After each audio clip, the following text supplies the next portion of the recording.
Well, this is a major development. Congestion pricing will not go into effect here in New York City at the end of this month, after all.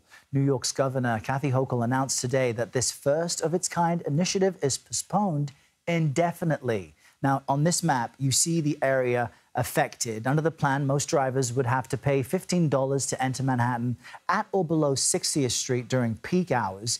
The governor says the policy's goal was to reduce traffic and emissions, as well as raise money for improvements to the transit system. She released a video statement earlier about her economic concerns.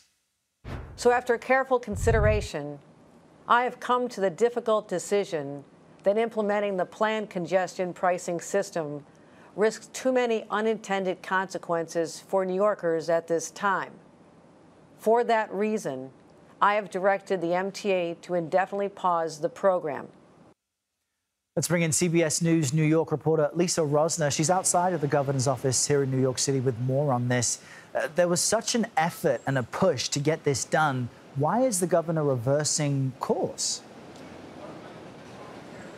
Errol, that's a good question. So sources tell CBS 2 part of the reason here is politics, and then the other reason, which she stated pretty clearly in the video, is economics. We've seen inflation, and we see that businesses here in Midtown Manhattan are still struggling to come back from the pandemic. On the side of the politics, what sources are telling us is that this is tied to Democrats needing to win over some seats in the House in the upcoming election. And more polls have been showing that people in areas like Long Island and upstate New York were not supporting this plan. And I remember, as this was debated, that many people were speaking about how it would adversely impact them. You've got folks who have to come into and out of the city for work. You also have businesses who rely on staff who can live outside the city but work here. And I know you've been speaking with many of them. What's the kind of local point of view on this policy and the reversal? Yeah, those people that I've been speaking with who really had no choice but to pay this $15 toll that it would have been are incredibly relieved today. One woman, I had been following her throughout her journey last week as she traveled from the Lower East Side, located in the congestion zone, to teach children in the Bronx, to teach underserved children music. She had no choice but to take her car. She told me this would have eaten up about 2 to 3 months of her salary. So eventually she may have had to stop teaching in the Bronx, which really would have been unfortunate for those children at the schools that she serves. Another person I spoke with, a restaurant in the financial district. We all know many people have been working from home ever since the pandemic.